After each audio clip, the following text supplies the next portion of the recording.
Hailing from the Jersey Shore and raised as athletes, the Airey Bros have always shared a passion for physical culture, athletic performance, and human optimization, always striving to be the strongest versions of themselves, mentally, physically, spiritually, and emotionally. Along the way, they've met some pretty amazing humans and have had some pretty epic adventures. The intention of Airey Bros Radio is to showcase these amazing people and the impact that they've had on them, and to share tips, tricks, and hacks so that you can win each day, every day. You're listening to Airey Bros Radio. Be there or be square, because it's all killer, no filler. You want to have, I think, 2 or 3 guys that you're changing the trajectory of their life. You know, my philosophy on recruiting is I want to have at least 2 All-American caliber guys per weight class. Just from the 2022 National Championships, we'll have 51 points returning, which I imagine probably is up there. For their competitive schedule, is that I want to find them losses. I want to find guys that can beat them. If we just preach certain techniques and then we just only compete them against inferior competition, they will not learn those. So, we kind of get the big school resources, but we're not necessarily a big school. I wouldn't change or give this up for the world. It's much more meaningful, I think, to win it in this capacity than it was as an individual. It was just a lights out performance across the board for everybody. This is Dalton Jensen, and you're listening to Airey Brothers Radio. Yeah, I was able to actually relax a little bit this weekend and just watch D1s and make my wife upset that I'm still watching wrestling. So. Well, it must be a better feeling watching now that you guys brought home some gold this year. For sure. It was, especially I just think the culmination of the last couple of years of COVID and just the way we finished out the last national championship in 2021, losing by 1.5 points. I mean, it definitely set up for making this much more enjoyable. Did you have a good majority of the kids from 2021 come back for 2022? We did. So we had 6 COVID seniors that all came back this year, and 4 of those guys ended up being All-Americans, and one of them a national champ. And I don't think, I'm pretty darn sure if we would have won it last year, those guys wouldn't have came back. So I think it was part of the little bit of a bitter taste in their mouth that they weren't willing to end their careers that way. So they definitely wanted to come back. And you'd mentioned losing by 1.5 points in 2021, and that was a weird season, right? And we saw it this year. There were some guys that All-American D1s last year that came back. This year didn't do as well. Was it a different year for you? And what was that taste like in your mouth for that year, knowing you lost by 1.5 points? Yeah, I mean, we were real bitter. I'm pretty analytical, so I mean, as soon as nationals finished last year, because you lose by 1.5 points, I mean that's one match anywhere. One match anywhere in the tournament would have gotten the deal done. And it was kind of just an extra kick because everything was so great. It was a tough year. We didn't even know if we were going to have nationals last year. And then for actually going through all the testing and actually getting the guys getting the chance to go compete, and we qualified all 10. So we actually had limited qualifiers. The NCAA shrank down our number of qualifiers. So our region, that normally qualifies 30 kids, only qualified 17. And even within that, we were able to take all 10, which was the first time in our program history. And then 9 of those guys ended up becoming All-Americans, and that was the most we'd ever had. And then to back that up with the team finish of second, it just didn't add up together. Even though we scored 105.5 points, and that was I think that was the most points since we had won it, our previous time in 2013. So on most years that should have been enough, but St. Cloud scored 107, and they had themselves a good day. And after that tournament, we went into the wrestling room, and I had brought in the whiteboard, and I just ran through some stats and stuff that just didn't maybe equate to us deserving to win it. We just didn't win the big matches that really mattered, and because of that, and because of that bitter taste, all those seniors decided they want to come back again. They didn't want to end their career on that note. But for the last 11.5 months, that tournament obviously weighed heavy on my heart, and something I thought about a lot, because selfishly as a coach, we want to win and we want to be national champ coaches. And maybe that was the day my stars were going to line up, that I was going to be a national championship coach, and it didn't work out because of one match. And so, there's a little bit of thinking about that. And, again, it's selfish, and it's not, what we're focused on. We're focused on that process and getting guys to peak at the right time. So, but it was still hard to not get overwhelmed about. And, hindsight, I'm glad it happened. I wouldn't have wanted to win the 2021 national championships for anything now that the way this all came together and culminated with all 6 of these guys coming back, spending an extra year with us and being good leaders and good culture for our program. And, for those guys to go finish their career with, not only winning it, but the fashion that they did in a dominant way. And I think we were 41 points ahead of second place. I mean, 8 All-Americans and the national champ. It couldn't have been a better ending to the story. Yeah, that's phenomenal. That many All-Americans, and they cap it off with an individual champ. It must have been a good evening, and then a good journey back to the campus for you guys. Yeah, we, Matt Malcolm, our national champ, he's kind of been the backbone of this team. He was national champ in 2019. Kind of got sick. 2020 obviously got canceled. Kind of got sick in the 2021 national championships and didn't perform the way he was capable of. And it was just on a tear this year. He actually ended up being named the Division II most dominant wrestler of the year. And he was our last match of the tournament. Ended up finishing it off with a national championship. And he was a 5-time All-American. So, just kind of a storied leader of our program, and, no better way for him to cap off his career. And, I don't know what these guys were expecting, but I said, we're going to have a little bit of a shindig when we get back into town. And, we pull off the interstate, and they got every dang cop car and fire truck pulling us into campus, and, show up in our health and sports center here. And there's, a crowd of 400 people here to welcome us. Probably more people than were at some of our duels, because these people wanted to see this national championship back in Kearney. What was that like for you as a coach? Like that must have been a pinnacle of your career as a coach, to come back to the gym and there's 400 people because you guys just won the nationals. It was definitely overwhelming. And like I said, as a coach, you're preaching, focus on what you can control, and don't let the external variables come into your head where it's going to hinder your performance. And, that's something I have to live by too. But I still, I'm human, just like anybody. And I think about the external factors every once in a while. And, one of the big ones for me this year was, for the last 3 years or so, I've been fundraising for our new wrestling facility, and had to fundraise $1.7 million. And, as we were able to do that, we actually fundraised 1.9.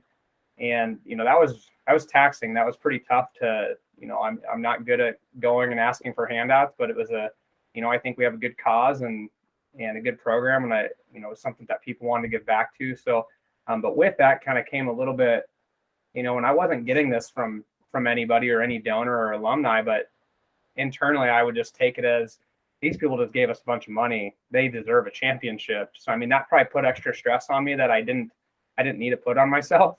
But again, as a human and as a competitor, that's the things you think about it.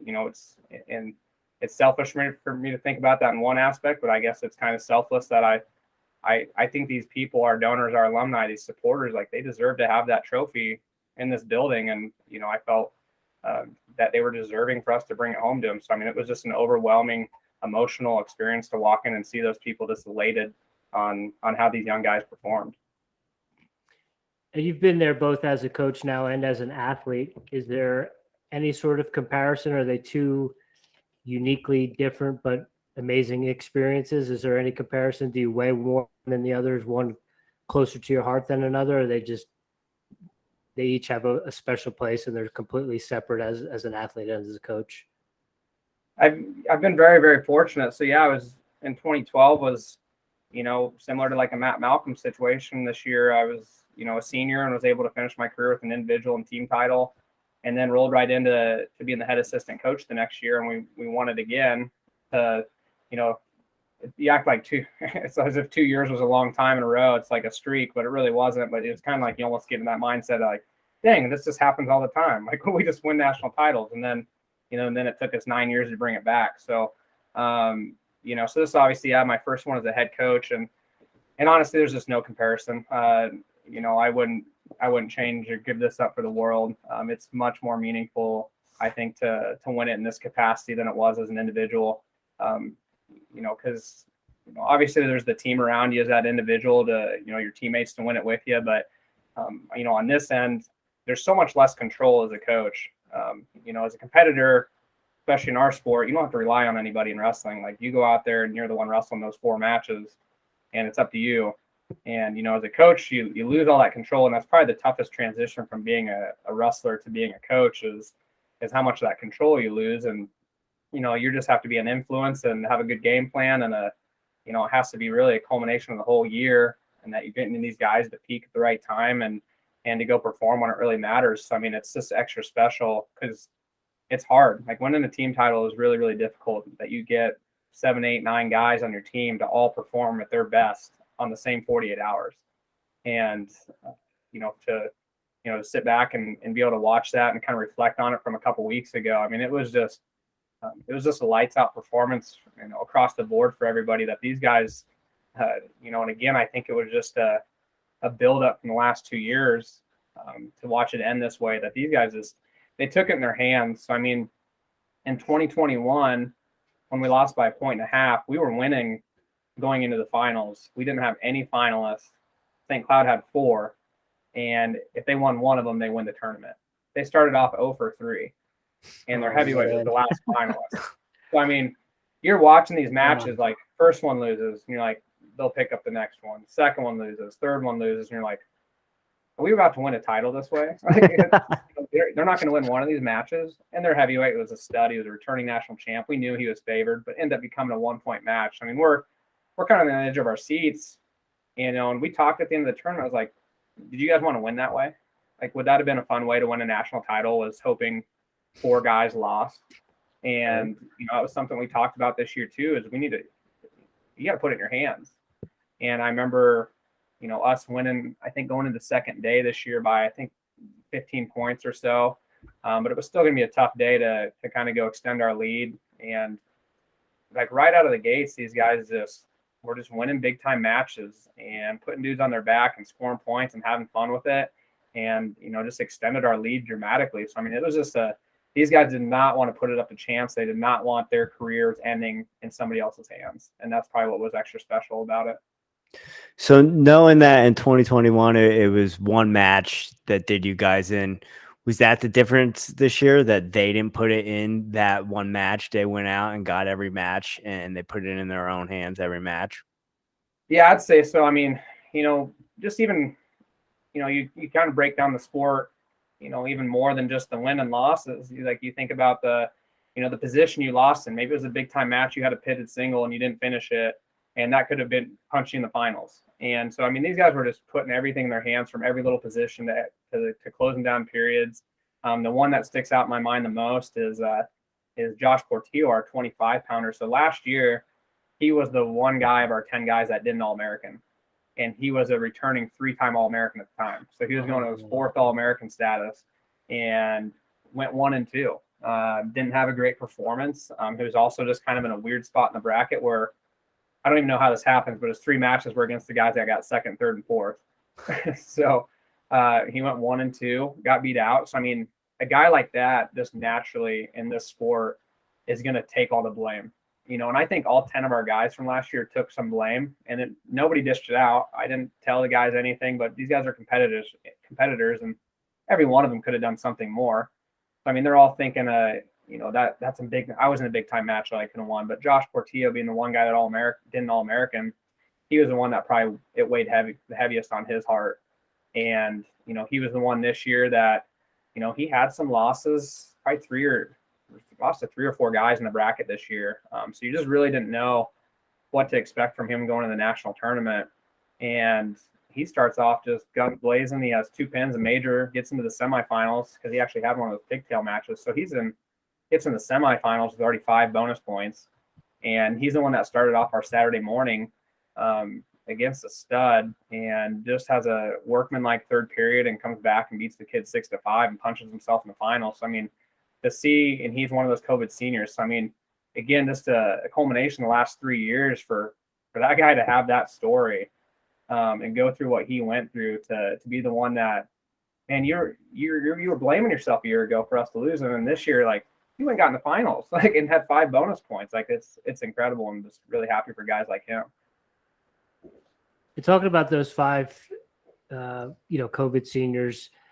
Are we looking at, is next year a rebuilding phase or a reloading phase? Do you have guys waiting in the wings that could have filled those 5 spots this year? We're kind of ready for that.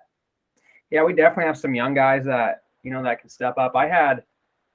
We had 2 All-Americans and 1 national qualifier not start for us this year. Like, that kind of just shows the depth of our guys and just how competitive it is at each weight. So I mean, we had 8 All-Americans. 4 of those guys were COVID seniors. I mean, we still have 4 All-Americans returning, plus an additional national qualifier. Still have another All-American that's on our team. So I mean, I think we're just from the 2022 national championships, we'll have 51 points returning, which I imagine is probably is up there for the most. So I mean, you fill in a couple other guys that can step up and go do the same thing. I mean, we're right there in the mix, I think. So you mentioned having some depth and some guys that are going to fill in some spots and some All-Americans that didn't wrestle. What is the key to having that depth at Division II? You got the University of Nebraska. How do you guys get those top recruits? I mean, I think, success breeds success. So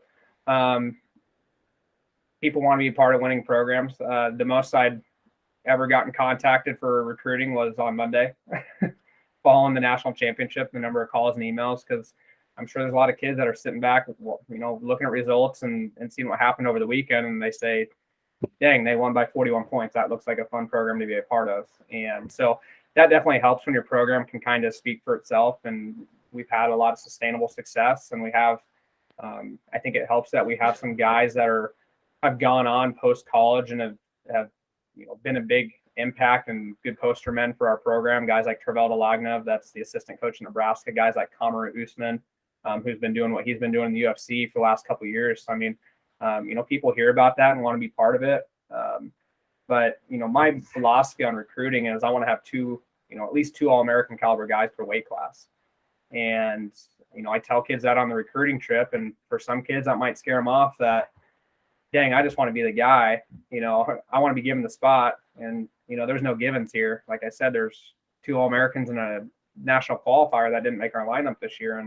And that leaves some bitter feelings. Some guys that maybe aren't content, but you don't want a team of just 10 content guys that are happy and 20, 30 guys that aren't, you kind of want them to be chasing those guys and they want to be the guy versus they're just content not being the guy. Then that doesn't create any sort of, competitive rivalry where, they're nipping at each other. So, I mean, the idea of getting, 2 All-American caliber guys at a weight class, I think, really helps. And I think Division II is kind of in a unique scenario. I know we've had, a lot of kids out of high school success. We've had a lot of transfer success. I was someone that went to Iowa State for 3 years and, had a coaching change, and I transferred here. And I think that is probably going to become more and more prevalent, that kids are starting to transfer with the transfer portal now being a thing. And I think COVID seniors is really going to kind of impact that extra COVID year is going to impact recruiting for the next 3-4 years, particularly in the Division I level. And, again, when things don't work out for kids at the Division I level for whatever reason, if your program just did well at one of the non-Division I national championships, those kids, might be looking at opportunities to you. So. Yeah, there's a lot of one to unpack there. Yeah. Yeah. I guess the first thing would be, with those 2 returning All-Americans and national qualifier, was that something that was kind of set throughout the season, where they go with their wrestle-offs throughout the seasons? How did you handle that? I know, as a head coach, you have to play a lot of hats. Did you have to play a psychologist in that role with dealing with those 3 situations? Yes and no. I mean, the good thing with our sport is it takes care of itself. You go throw, whether they're both All-Americans or national qualifiers, you go throw them in an open tournament together, brackets don't lie. Right. And, I try to avoid wrestle-offs as much as I can, because I don't really care how you do against your teammate. You're never going to have to beat your teammate to win a national title, except for an NAI where you can take 12 guys. I think Grandview's had a Grandview versus Grandview finals every once in a while. But as far as at this level, like, you're never going to have to beat your teammate, and you guys wrestle each other every day. So what that showcases to me isn't super relevant. I want to see how you guys do against All-Americans and guys you're going to have to beat that are in the bracket. And so, if we go start off the year with 3 open tournaments, those guys can kind of go hash it out themselves. But, very rarely. So like this year at 141, I had a kid that redshirted in 2020, and our varsity guy was a national qualifier. And then in 2021, that returning qualifier got hurt, and this guy stepped in, and he All-American. So, they were both, kind of even with each other. And that eventually I just kind of had to do a wrestle off 2 out of 3, and those guys hashed it out in 3 matches. And, you sit there as a coach and, I guess I'm a professional in wrestling. So like I should be able to kind of evaluate and know who's going to be the better performer. But in that scenario, I could have seen upside for both and couldn't really predict it myself. So I was like, this should be in their hands. Let these guys hash it out. And I think that was ultimately the best way. So you said to get the best team, you want to have 2, national champ calibers at each weight. How do you manage that? Because like you said before, not everyone is that competitive, or, you can be competitive against guys from other schools, but if it's in the room every day, it might get to you mentally. How do you manage that? How do you keep guys on course? And have you seen guys break because of that? Yeah. I think that's probably the most difficult part of our sport, is keeping your non-varsity guys engaged. Probably, wrestling has the worst attrition rate of any NCAA sport. And when you think about it, it makes sense. Like there's 30 to 40 guys on the team, 10 start. And it's not like basketball where they're rotating playing time, throughout the game, and they're getting some time. These guys are getting matches. They're going to open tournaments and stuff, but it's not the same as being that guy for the dual meet, for almost every dual meet throughout the whole season. So, you trickle that reason in and cutting weight and how long our season is. It's a combat sport. So, just naturally, that's why you kind of see a lot of kids quit our sport, within a year or 2. Is it's tough. There's a lot that goes into it. And kids this is a tough sport to put the time and effort that you have to put into it to not get any return. And when you have a team of 35 guys, there's a lot of guys not getting the return that maybe they deserve or there's not in the limelight. And, so it's really important to try keeping guys engaged. Every open tournament that we're sending our reserve guys to, I'm trying to go there too and spending just as much time with them, because you never know. Those guys are probably going to be the impact guys in a year or 2. So, you need to be focused on those guys just as much, if not more, than the guys that are the guy, So that development piece is big. This was actually, we took the week off. Now these guys are down lifting, back to working out again. So, this is actually probably my favorite time of year, especially because our seniors just left. They're not down there lifting right now. Those guys are retired. So, now it's time to go pour energy into these kids and kind of see, all right, well, now we just got those 6 stud COVID seniors out of the room. Who's going to step up and be the alpha now? Who's going to start being the leaders and who's going to start pushing each other? And this is where you'll kind of start seeing some big jumps in some younger guys right now.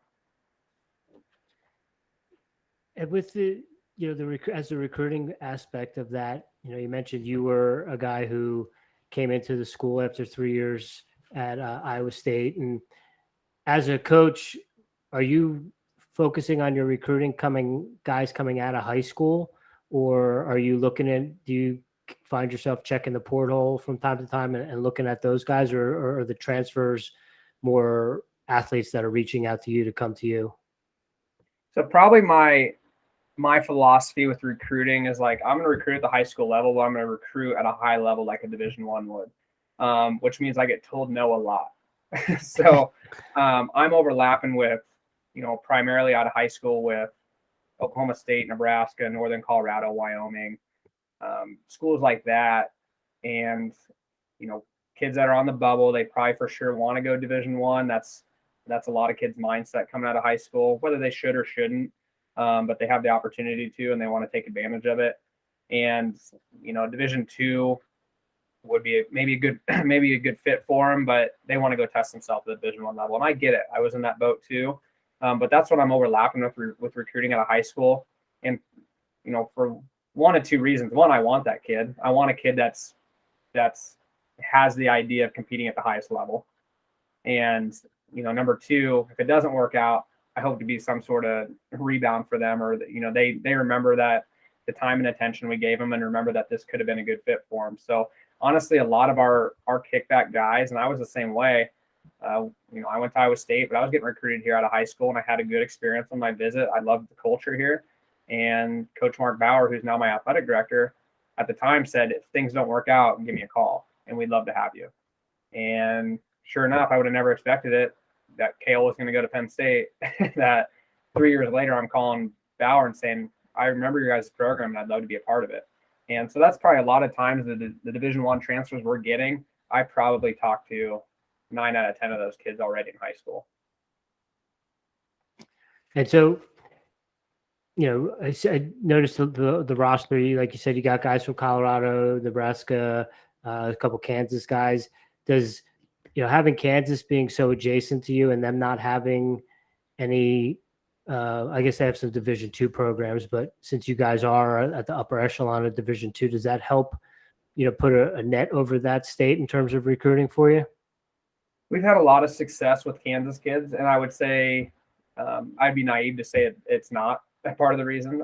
If they had a Division I, that would make things, I think, very challenging for us. I think you're seeing a lot of their they're a pretty decent wrestling state. You're seeing a lot of their top end talent that do go to Division I. Obviously, they're leaving the state. A lot of them are going to Oklahoma State. Now I'm starting to see some go to Little Rock.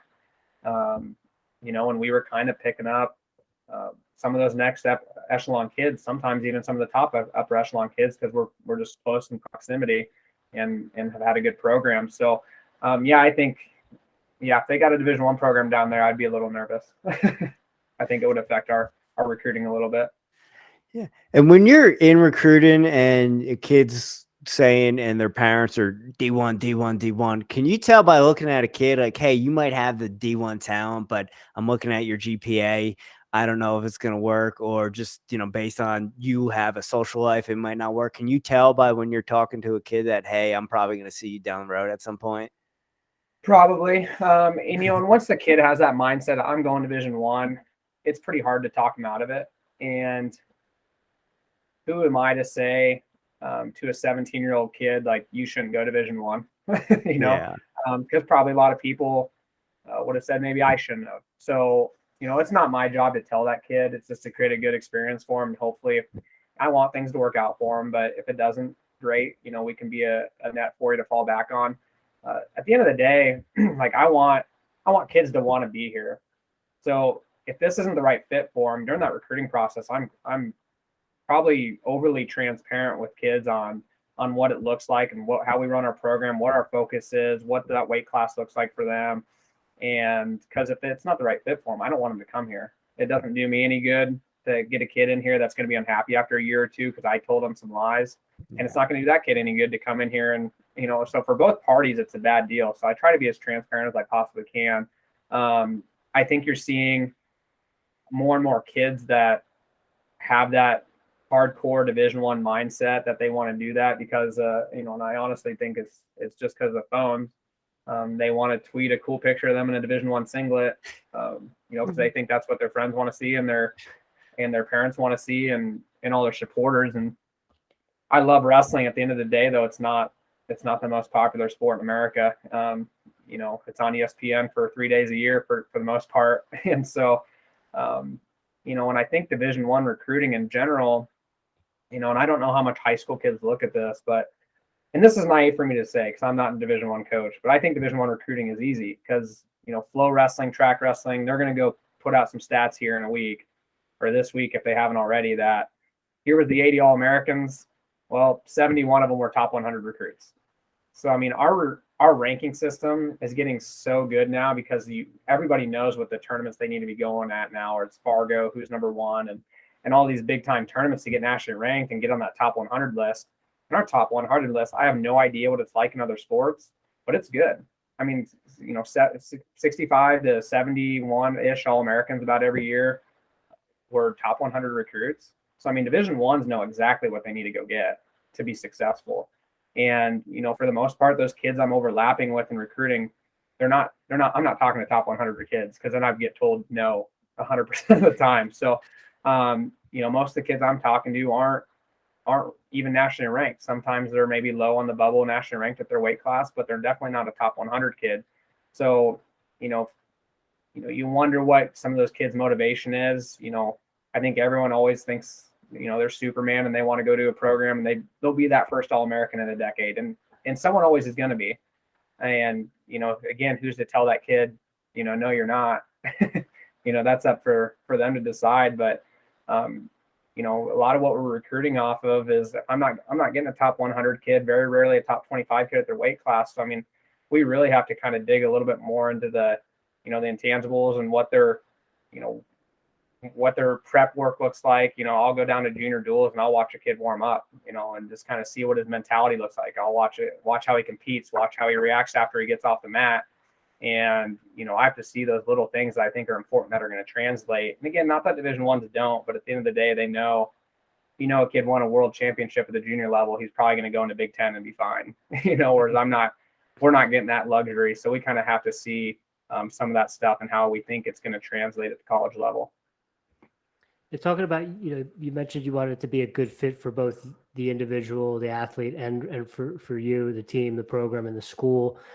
What are, academically, what are the key maybe programs of study or degree offerings that, might attract a recruit that might be listening to this that, is because Jimmy and we're both junior college athletes and we're big on promoting junior college route and, NAIA Division II, Division III route. And I would much rather see a kid go the route of like a Jody Stripmatter who goes Division II, wins it twice, and then says, you know what, now I'm going to go to that next level and see, as opposed to like, thinking that, I'll be that guy that'll tell a kid he's not ready for Division I or shouldn't go to D1, because I don't like to see that where you oversell it. The kid oversells himself and then gets there and gets mushed for 2 years and then either, like you said, quits or, I'd rather see him rise than fall back. So what are some of the, selling points in terms of academic programs and offerings and stuff to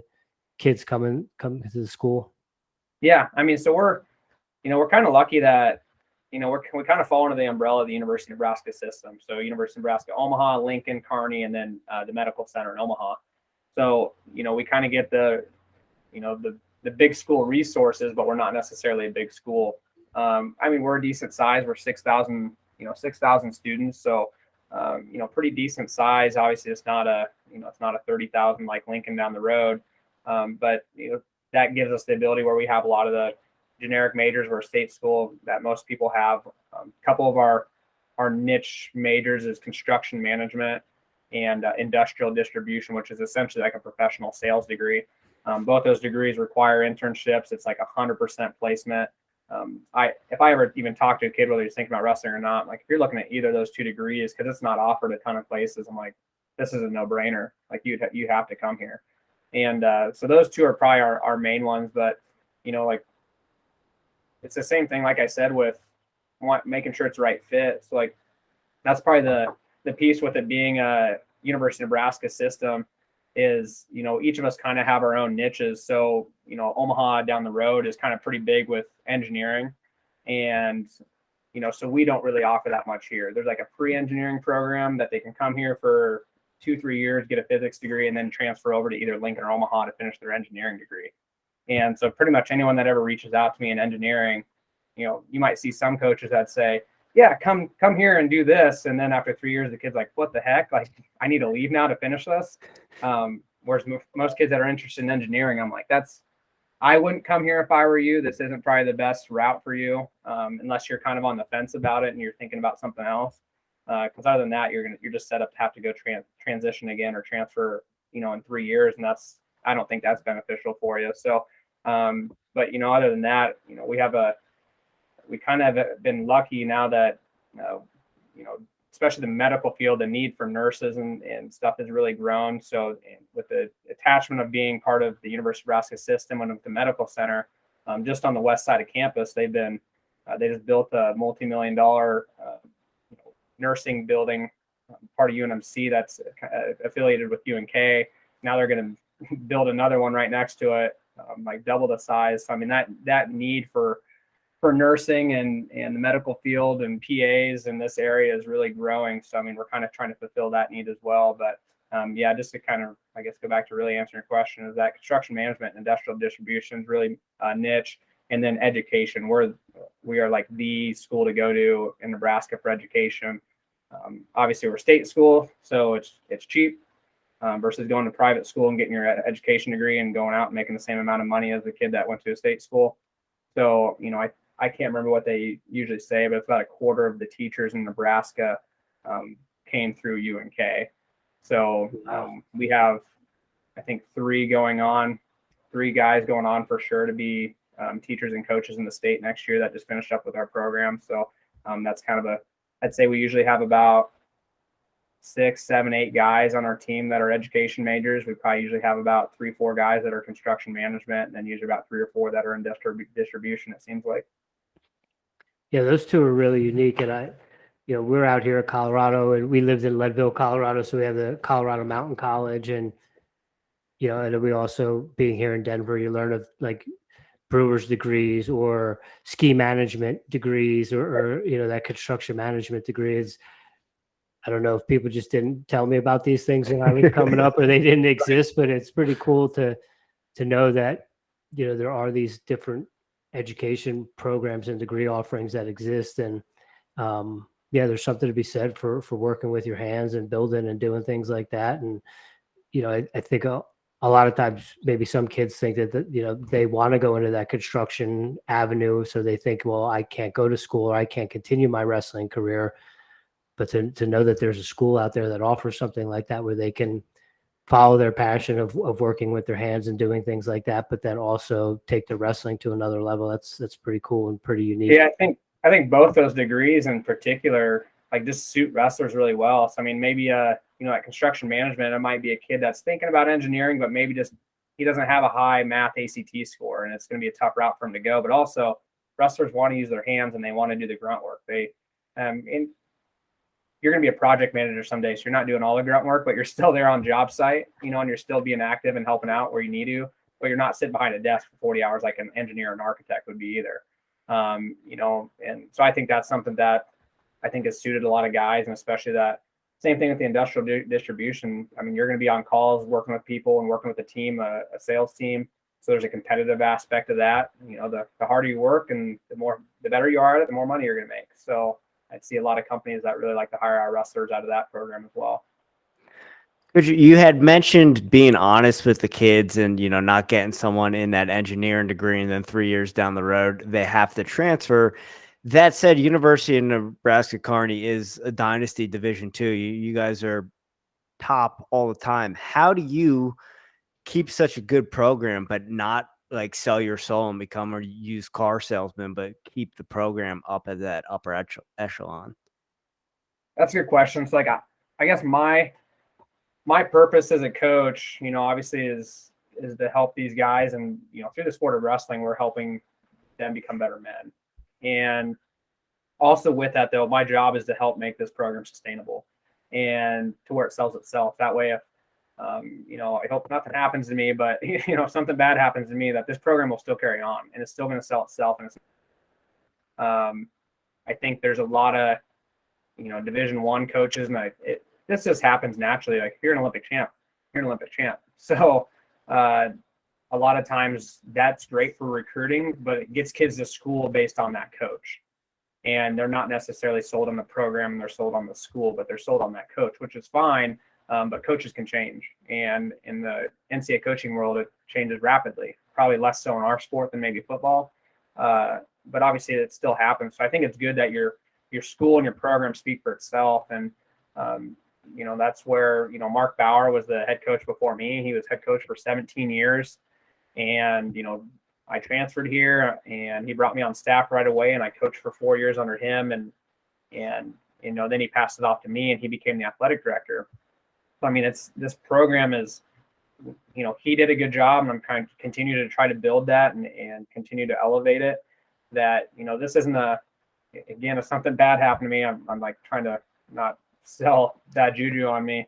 Hope nothing happens. Knock on wood for you. Love my family if anything happens, but it's not a program. We're not just going to just go do a random search and hire somebody quick. Like, it's somebody that has to continue this mold, because I think we've been 20 or 21 years straight of top 8 finishes. We've brought in 4 national titles home since 2008. I think 6 runner-up finishes. I think we've been 15 or 16 top, trophy finishes.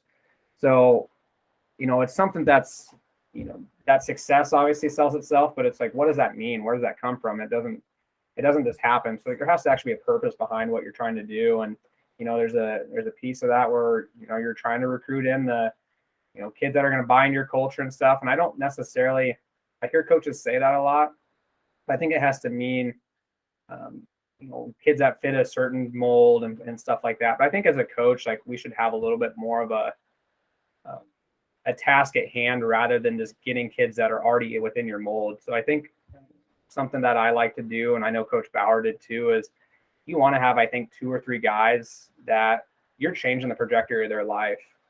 And, they weren't necessarily coming out of high school already within your mold, but if you go surround them with a culture that's already established and 30 other guys that are kind of in that mold and are good character kids, and, you find 2 or 3 kids that maybe came from a broken home or came from a tough life or bad upbringing, and or just some couple misfortunate things that maybe happen in their life. And I think you get a couple kids in like that, and those are probably the kids that probably impact me the most. It's not necessarily the kids that went on and won national titles. It's the kid that, you actually feel, and you can go home and sleep at night knowing that you actually changed that kid's life for the better. If you just bring in kids all the time that had just great parents and like the job's already done, like that's too easy. That's too easy for a coach. I think you need to have a little bit of a challenge. You can't have 40 kids like that. Otherwise it's going to completely change your culture. But you definitely have a couple kids like that. But kind of going back to, the program selling itself is, we have to, what sells is March and being successful in March. But again, what goes into that is getting kids to peak at the right time and getting kids to perform at their best, their best level. And a lot of that's mental. I think love and attention is 2 things that we do and nourish well at our program. And I think a lot of Division I's anymore and sometimes I think it's because of that top 100 recruit status. You get a top 100 recruit, then you just think he's supposed to come in and win right away. And this sport still takes time and development. And I think a lot of that just comes from love and attention. So, that's probably the biggest thing I see when kids that do transfer here, they, at the Division I level, they might not have been getting that love and attention the way they deserved. And that can go a long ways in impacting a kid's performance and obviously having them have a good student athlete experience. I think the other piece is I'm not sold on, my job is not at stake in winning duels in November. And in the Big Ten, like, every duel matters. It's important. It's important to your alumni base. It's important to your fans. And for me, it's not that it's not important. I want to win every time we step out on the mat, but I have to think about each kid individually and what's going to get that kid to peak at his best in March. So if a kid's banged up in December and we have to go to a duel that weekend, not that I'm going to compromise the duel, but I'm not going to compromise the athlete and what's going to help him perform at his best in March because of some random duel in December, So like, I think historically we've seen where we've been a very poor duel team, not poor, but that's not the best. And we've been an outstanding tournament team. I think the year we won it in 2013, I think we went 1-2 at national duels that year and got beat out the first day. This year, I think we had, two or three Division II losses, but again, it's about getting those guys to peak at the right time. And these guys want to hoist a trophy in March and they don't remember that duel that happened in December. When in your career did you decide, or did you know that you wanted to become a coach? And then another one, is there anything kind of unique to your room? Obviously, if you don't want to give away any trade secrets, but that might set you apart in terms of, that kind of peak mentality for March. And then the third one there would be, do you find it hard based on your track record and your program to schedule matches with Division I programs? I'll answer your second one first, because I was just talking about it this weekend, because that's the number one question Penn State gets. And, so I wrestled for Cale for a couple of years, and I saw they were the athletes and Cale were getting the question, like, what's the secret sauce? I know they're super secretive program, and they get that question every year at nationals. What are they, 28 for 30 in the last 30 semifinals? Like, it doesn't even make sense. I mean, they're getting asked, what's the secret potion you guys got over there? Like, And someone asked me that this weekend, and I was like, well, when I wrestled for him, he didn't give me that secret sauce. So I don't I don't know what it is. But obviously they got something good going on over there. But like I said, I think that, you know, if you want to call it that, the secret here is just love and attention. You got to remember these kids are 19 to 23 years old. And, you know, I joke around that this is the most impactful time of their life. They're leaving their house at 18 years old. They're leaving mom and dad. They're leaving everything they know, and they're trying to figure it out. They're just in this no man's land for 4 years, 5 years, and trying to figure out life out for themselves. So I'm dealing with the most impactful time of their life, and it's probably also when they're going to be the dumbest in their life as well and make some of the biggest mistakes. So, you know, the value of coaches and mentors and resources around them during that time is super important. And that's something I think you got to remember. And a lot of times, again, is you have to remember, you know, I joke around with my wife too, is, you know, she's the assistant city manager here in Kearney, and, you know, she might be working with adults that make mistakes. Well, these kids are 19, 20 and making some choices for the first time in their life. They're going to make mistakes. And once you acknowledge that they're going to, then it makes it easier for you to help them and be a good resource for them. So to answer when I knew I wanted to be a coach, I've been very fortunate. So I wouldn't wish this career on anybody, but I went through 3 different head coaches in college. I had Cale Sanderson for 2, I had Kevin Jackson for 1, and then I had Mark Bauer for 2. Through that time, especially at Iowa State, we must have went through a whole different crew of assistant coaches about every year. So I've been surrounded by a lot of good coaches and bad coaches, some in between, but either way, every one of them I picked up something from, and there was something valuable I could take from them. And, you know, so once I decided I was leaving Iowa State, the recruiting process can be stressful. I didn't want to really go through a lot of that again, and transfer portal wasn't around. So like, you really had to know kids, and you had to be in the end and finding that out. And so when I got connected with UNK again, you know, I wanted to make sure this, wherever I was going to go, was going to be kind of more of a permanent move. I didn't think it was going to turn into what it has, but I wanted it to at least be where I can maybe get my feet wet in coaching, be a grad assistant for a couple of years or something like that. And, you know, that was something Mark Bauer told me is, you know, are you interested in coaching? And I said, absolutely. You know, I've been surrounded by some good coaches, and I would love to continue to coach and be involved with the sport for the rest of my life, for as long as this career will let me. And, you know, so he said, you come here and finish up your last couple of years eligibility. You know, I've been able to watch you from afar, and, you know, I like your character, and you're someone that we'd want to keep around as a GA afterwards if that works out for you. I said, absolutely. And came here, and at the time, our head assistant position when I graduated was not a full-time position. So I went in this grad assistant role, but our head assistant he ended up taking the head high school job here in town. And so I kind of absorbed right into the grad assistant / head assistant, but it also wasn't a full-time gig. But I still thought after 2 years I was going to have to move on. But then our AD after those 2 years decided to stamp it as a full-time position.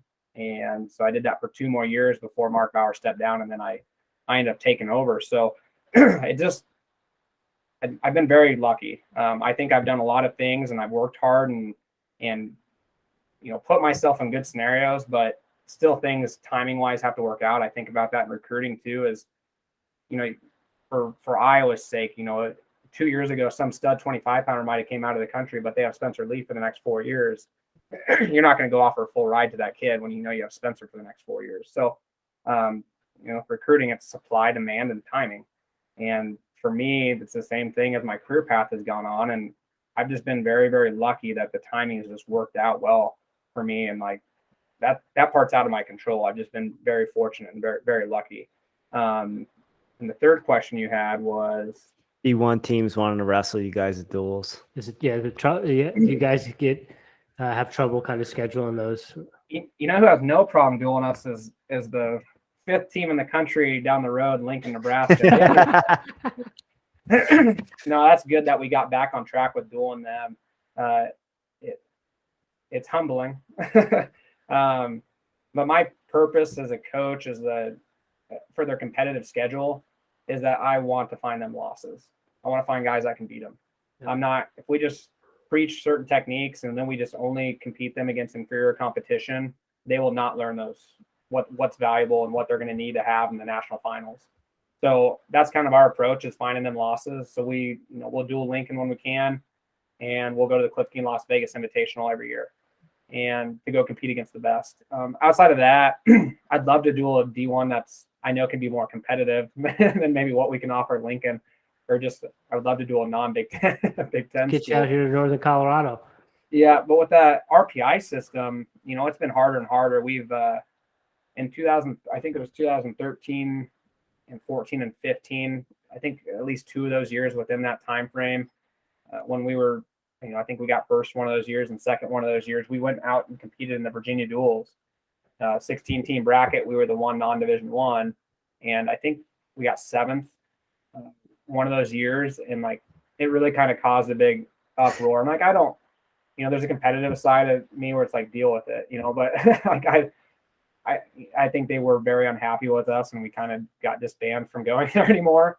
And, my philosophy is wrestling's wrestling. I think we need to compete against everybody. We dueled Grandview this year. We dueled Nebraska this year. Like, I think wrestling's wrestling, and we just need to all compete, and not hide from competition or shield our guys from competition. I think that's the one thing our sport has that other sports don't. You're not going to see Lincoln play football against UNK.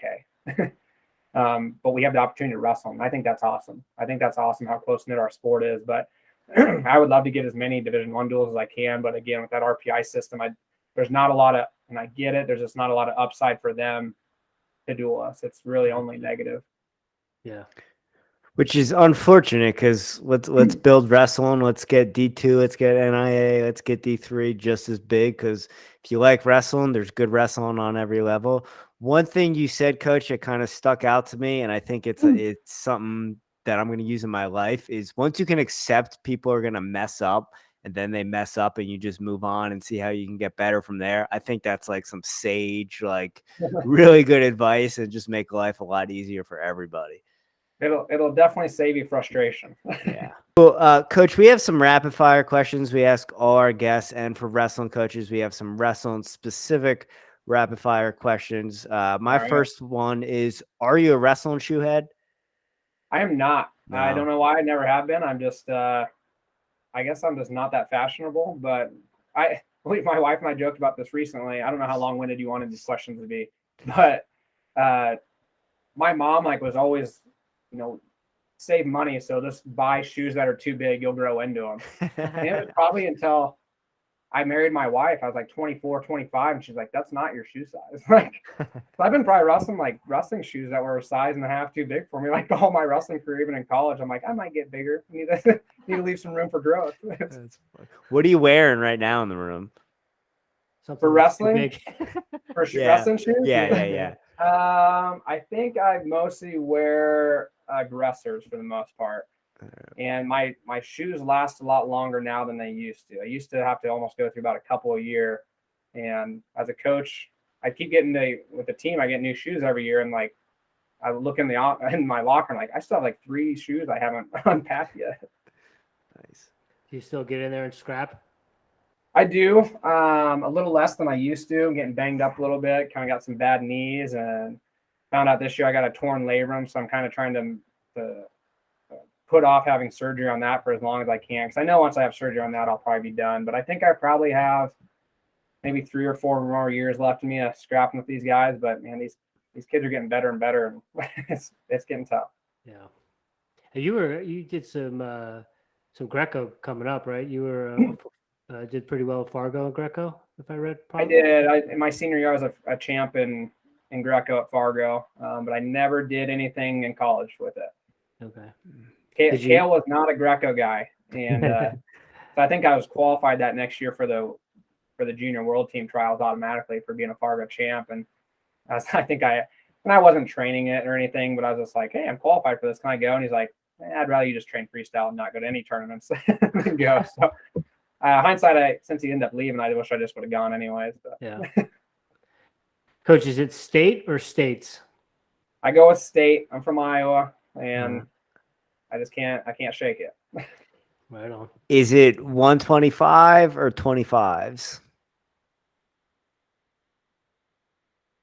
I probably normally say 125. I could probably catch myself maybe where I've done either one, but I'd probably say 125. All All right.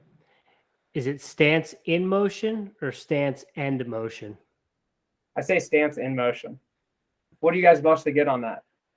It's all over the It's place. 50-50. I always, because some people are like, they get offended and they're like, it's stance and motion. How could it be anything else? I'm like, but isn't it like you're in your stance and you're in motion, or you're in your stance and you're in motion? It's like, I had a senior a couple years ago that started laughing and I don't know why, but because he'd just crank some techno music and just call it stance dance.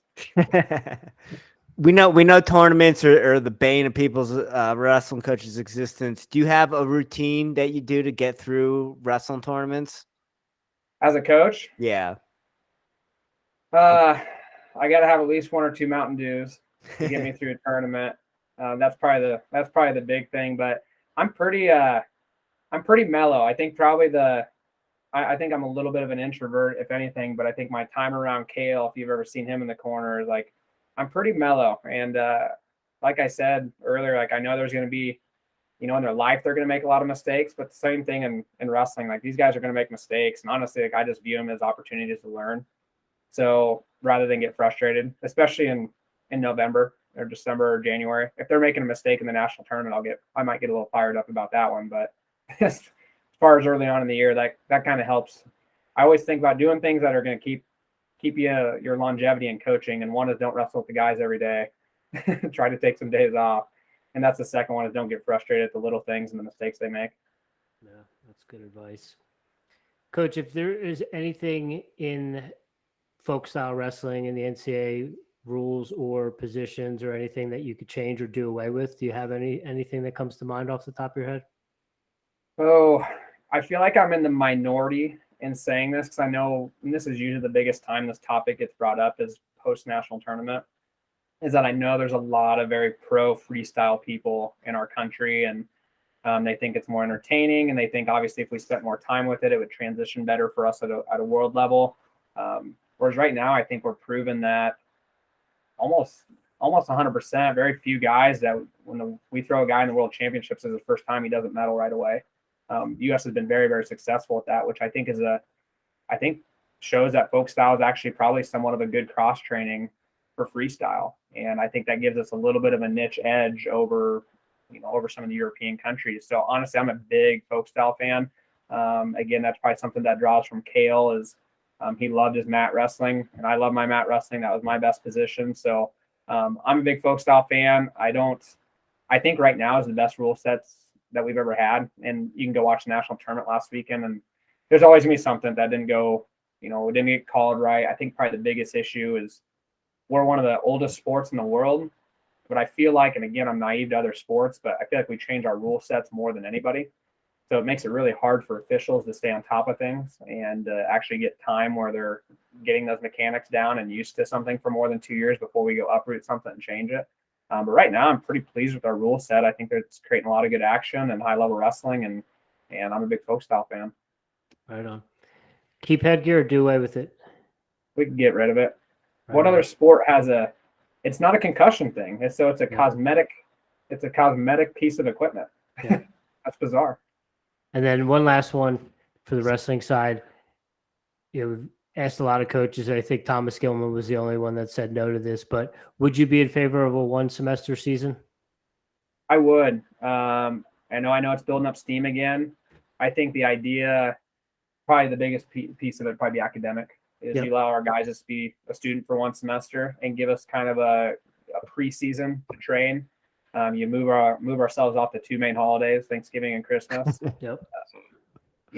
For weight cutting, but also just, and that's probably where our program's weird is family's important. So like I give our guys Thanksgiving, you go home for 5 days and go see your family, get out of here, get refreshed, work out. And if they take their athletics careers seriously, like they don't need me breathing down their neck to work out. And Christmas, I give these guys like 9 or 10 days off to go see family. So I think if we could avoid that and get away from it, I think that would be, I'm all for it. Cool. Yeah, I think that's super important. I was talking to a fellow wrestler, and we were talking about how around the holidays and stuff, we get like seasonal depression because we're so used to it growing up, and now it's like, oh, now I'm a normal person. Oh, all right, I don't know how to do this. Exactly. Coach, are you a coffee drinker? I am not a real coffee drinker. I'm like a tea drinker and a cold brew drinker. I'm not a real man. I drink cold brew, so I'll go with it. Do you have a specific type of cold brew or specific type of tea you like? I mean, tea wise, I'm just pretty much black tea. And then cold brew, I might get like a caramel cold brew or something like that. I hate going to Starbucks because I just don't like the way they name their stuff, like a venti vanilla sweet cream cold brew like that. It's tough to say. I'm like, it's for my wife. Good answer. Coach, do you have any daily practices or daily rituals you do on a regular basis to show up as the strongest version of yourself? That's a good question. I'm a visualizer, so probably the biggest thing I do, when I was a competitor, this almost ended up creating sleep problems for me that once I get wound up, I can't stop thinking about it. But I mean, as a competitor, I was very, I visualized, and a lot of that was when I'd go to bed, try laying down early and picture yourself as a competitor, win the national championship, stand on top of the podium, get your hand raised on the stage. And as a coach, that's a little bit different.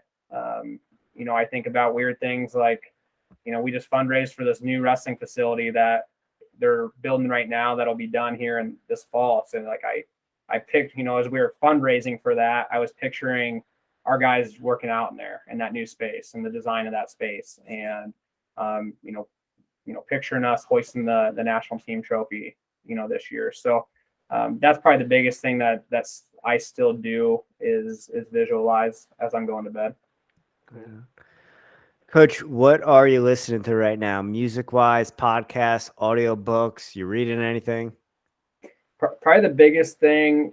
So I'll read a book here and there, but I say for the most part, I love listening to authentic sports interviews. So anything from a coach post game, post national championship, in any sports. I mean, even the NCAA basketball tournament going on right now, I'll listen to press conferences after the game.